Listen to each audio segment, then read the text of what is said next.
Hello kids, how are you all? I hope you all are fit and fine and safe at home.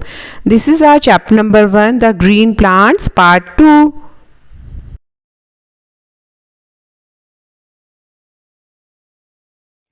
Now kids, let us switch over to the activity. So what is the aim of our activity? To show that leaves prepare food which is stored in the form of starch in the presence of sunlight. So food is prepared in the presence of sunlight. We will find out here the food stored, it is in the form of starch, right? Now here are some important terms which you need to remember for this activity, and those terms are: first alcohol and another is iodine solution. Okay, alcohol helps in decoloring the leaf and iodine solution give blue black color on reacting with starch. Okay, so now kids, some material required for this activity: a potted plant, black paper, beaker, burner, water, forceps, petri plate, dropper, alcohol and iodine solution. Now what is the procedure for this activity? Keep the potted plant in a dark room for 2 or 3 days. Okay. Now next step is clip some black paper to a green leaf of the plant. Keep the plant exposed to sunlight for 1 day. Okay. After that, remove the black paper from the leaf. Now next is take some water in a small beaker and heat it on a burner. Now dip the leaf into the boiling water with the help of forceps. Keep it for about 2 minutes. Remove the leaf from the boiling water and dip it completely in alcohol.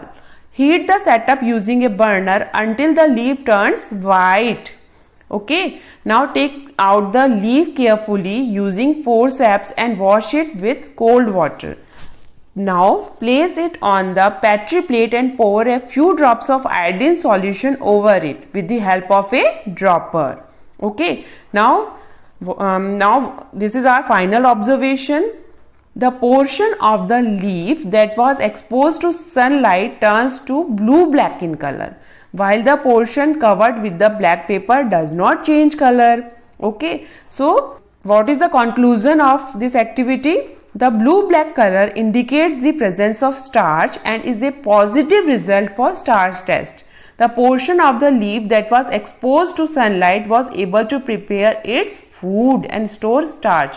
The portion covered with the black paper could not prepare its food because it did not receive any sunlight. Thus no starch formation takes place in this part of the leaf. So this proved that leaves prepare food which is stored in the form of starch. Okay. Now our next topic is interdependence.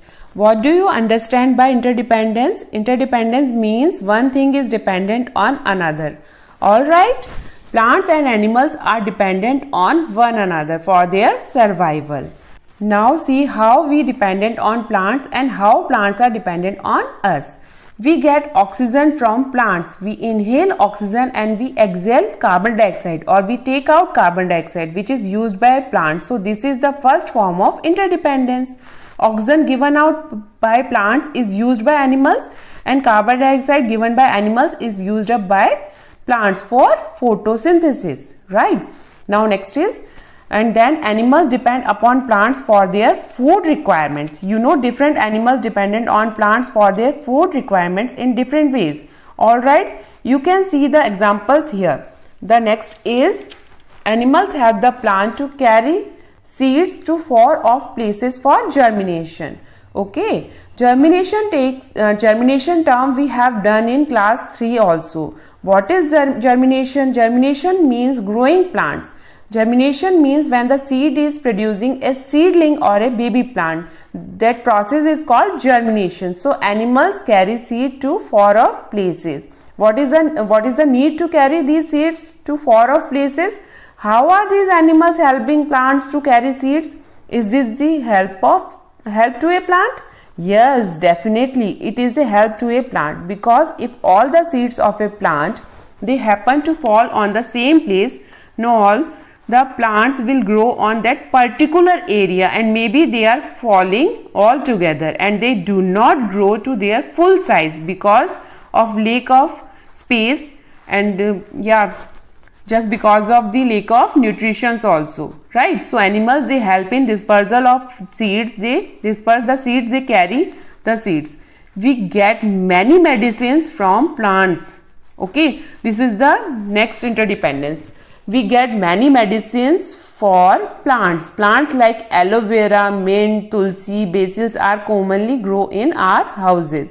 So this is the given and take arrangement. Food chain. Again a revision. What we have done in class 3. Here we are not talking about interdependence. Here we take up the topic food chain. A chain that shows how one organism is dependent on another, and they form a chain in the environment.